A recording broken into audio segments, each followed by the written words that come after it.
Не, мени Виктория събира сам, ще мълча. Как не ти държа? Я, Виктория!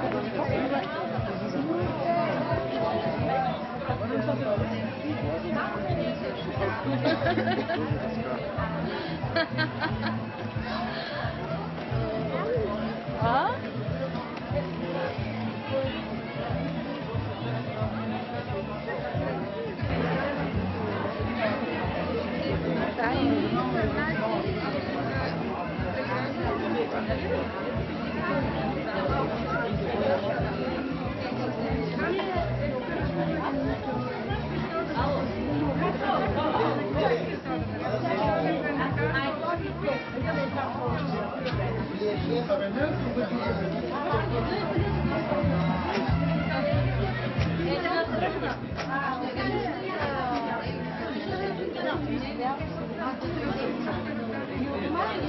Булгура. Чакай само да заснимам.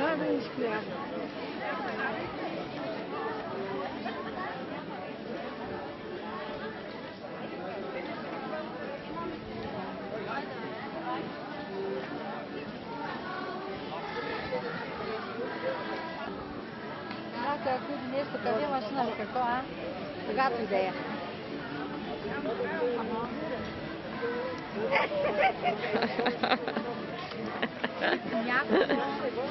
С госпожа снима ли ме? Я иди при хляба да се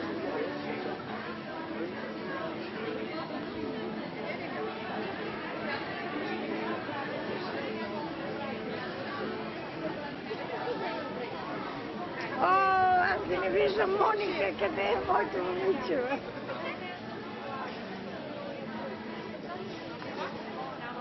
Караджийките.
Къде да пусна пари? Дай кафе, ма. Няма толкова. Откъде да ти го направя? Освен да ти го запъркам. Той манте. Някъде няма. Задължително беше. Даже те чакам да сгъниш кебабчета. Нямам кебабче в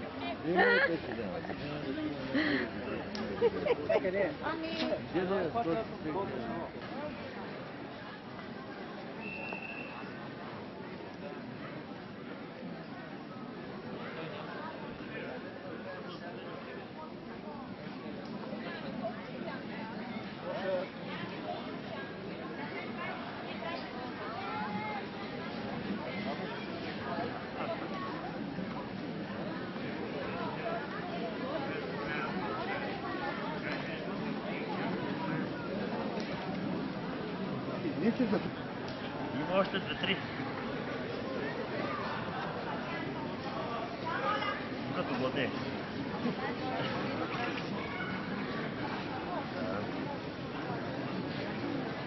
Там могат, не трябва да има. Не, тази.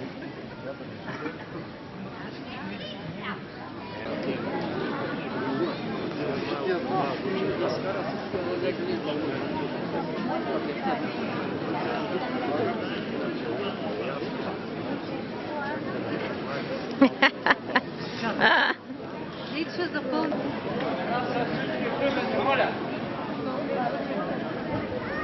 Не прати ли снимки с поръчка нещо?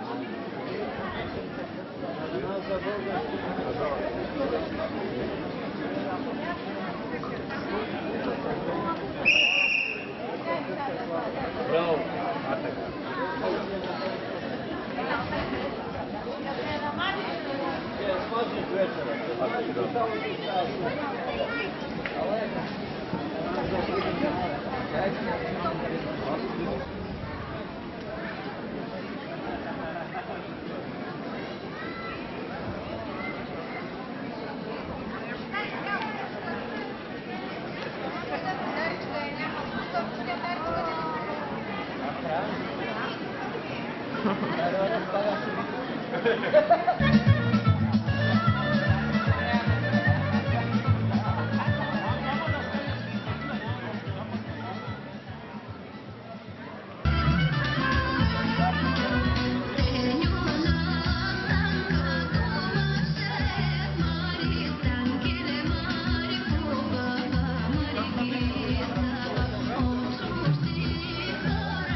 На съборът на българското богатство.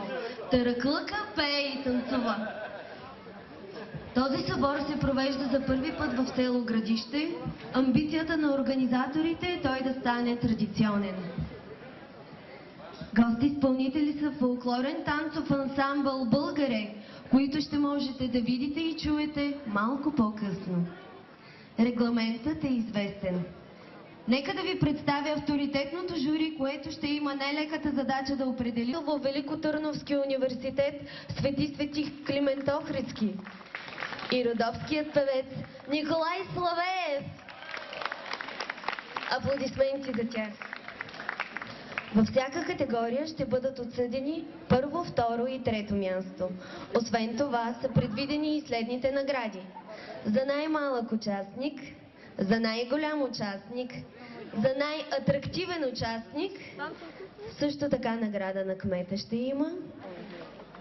След това ще се раздадат и специалните награди на спонсорите, които са следните.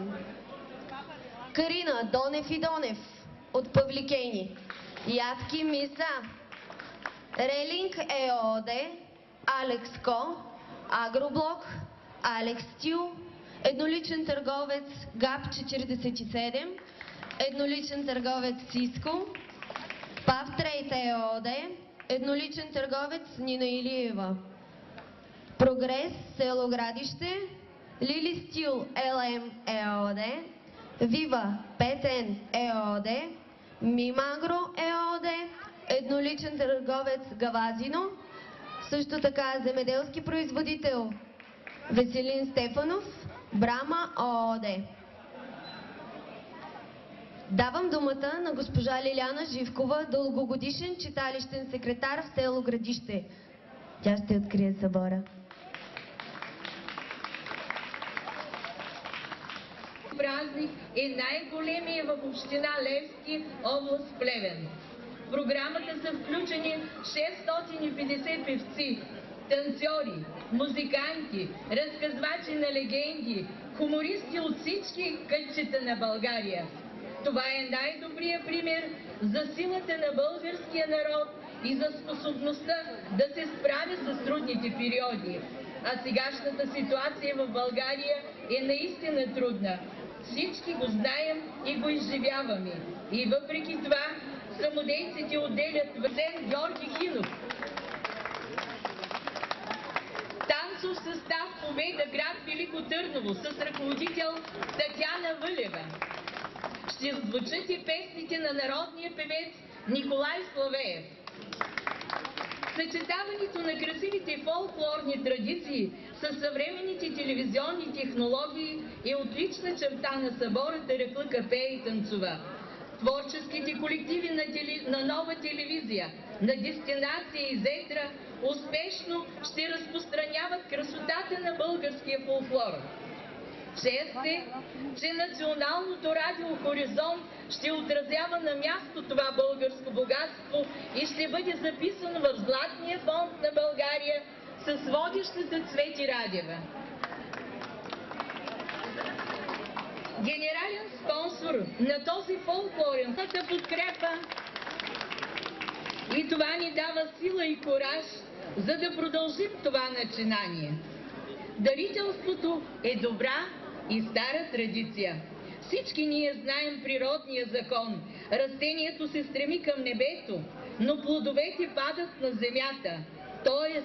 връщат се към корена си.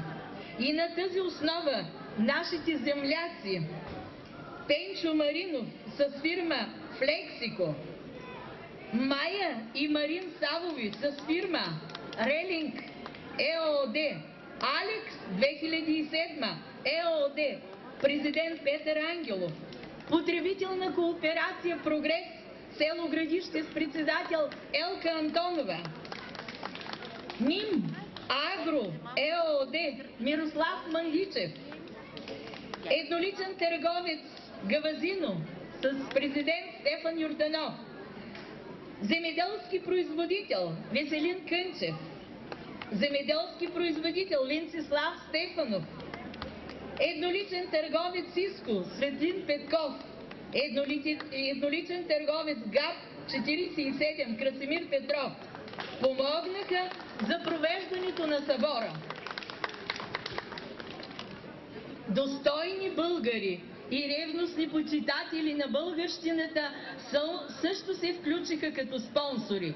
Нова Трей, минерална вода Бачково, Болярка АД, град Велико Търново, Агроблок, град Горна Оряховица, събирателно дружество Карина Донев и Доневи и Се, град Павликени, Пав Трейд ЕООД, град Павликени, Ари Трейд ЕООД, Мирослав Маринов, Вива 5Н ЕООД, Иван Трифонов, град Павликени, Брама ООД, град Габрово, Миса, град Павликени, Лили Стил.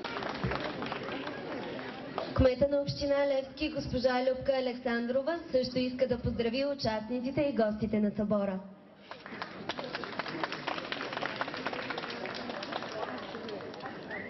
Добър ден и добре дошли на всички в община Левски и по-специално в китното село Градище.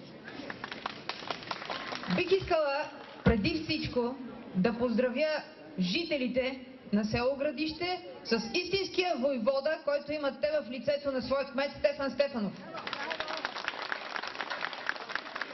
Днешното събитие в националния му мащаб с цялата тая китност и хайдушка волност на тараклъка е не на националната сцена. Бих искала тараклъка пее и танцува да пребъде. Нека пее, нека танцува нашия тараклък и да се чуе надалеко. От Бяло море до Дунав, по сите румелийски полета, защото северняшката фолклорна традиция е жива и трябва да пребъде. Успех на всички участници!